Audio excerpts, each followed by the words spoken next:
Bonjour à tous, bienvenue dans cette analyse où on va décortiquer ensemble un cas clinique très concret pour affûter les compétences en cotation pathos en maison de retraite. C'est parti. Alors ce cas illustre parfaitement un défi qu'on rencontre souvent, l'état de santé d'une résidente qui se dégrade soudainement, juste avant la coupe pathos. et ça va créer un vrai désaccord sur la cotation à appliquer. Allez, rentrons dans le vif du sujet. On va d'abord faire connaissance avec la résidente qui est au centre de ce dossier, Madame Y. Alors, qu'est-ce qu'on sait sur Madame Y? Elle a 92 ans, elle présente une démence sévère, son autonomie est très limitée. C'est un profil clinique qui est lourd, certes, mais qu'on connaît bien en maison de retraite. Et là, tout bascule. 2 jours seulement avant la coupe pathos, la situation prend une tournure complètement inattendue. Madame Y arrête de s'alimenter, d'un coup. L'équipe soignante, bien sûr, réagit tout de suite. Les signes de déshydratation sont évidents.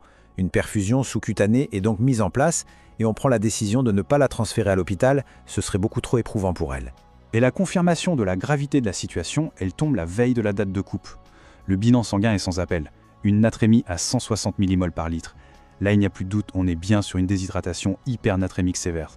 Donc face à cet événement médical aigu, l'équipe soignante propose logiquement une cotation pathos qui reflète ses soins techniques devenus soudainement indispensables.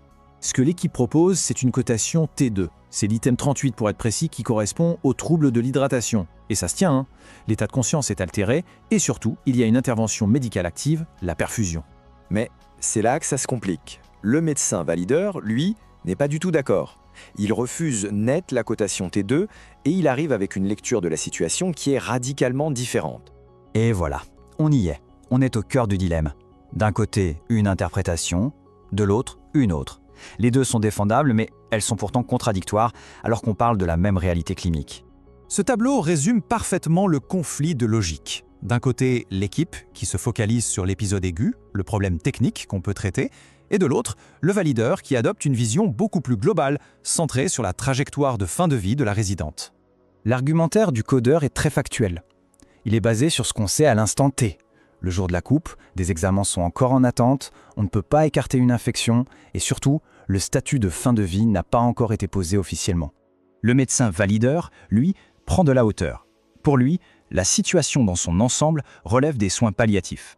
Et ça, c'est précisément ce que couvre la cotation M2, qui est faite pour ces situations de fin de vie où les soins de confort priment. Alors, comment est-ce qu'on sort de cette impasse? Quelle a été la décision finale? Et surtout, qu'est-ce qu'on peut apprendre de toute cette histoire? Regardez bien cette chronologie, elle est fondamentale. Elle nous montre que, oui, avec le recul, le médecin valideur avait raison sur le pronostic. Madame Y est décédée 3 jours après. Mais le jour même de la coupe, factuellement, la cotation T2 était la plus juste au vu des informations qu'on avait à ce moment-là. Finalement, c'est la cotation M2 qui a été acceptée. Mais attention, ce n'est pas un aveu d'échec de la part du codeur. C'était un vrai choix stratégique dans le but de préserver une bonne relation de travail pour les prochains dossiers qui s'annoncent tout aussi difficiles. Ce cas est vraiment riche en enseignements. Ça met en lumière 4 points essentiels. 1. Le timing est primordial. La cotation, c'est une photo à un instant T. 2. La documentation, c'est la preuve. Si ce n'est pas écrit, ça n'existe pas. 3. Il faut préparer son argumentaire, maîtriser ses définitions. Et enfin 4. Il y a une dimension relationnelle, stratégique à ne jamais oublier. Et tout ça, ça nous amène à une question de fond pour la pratique de chacun au quotidien. Comment ces désaccords de cotation, parfois très nuancés, sont-ils gérés sur le terrain? C'est une vraie bonne question à se poser en repensant peut-être à des cas similaires déjà vécus.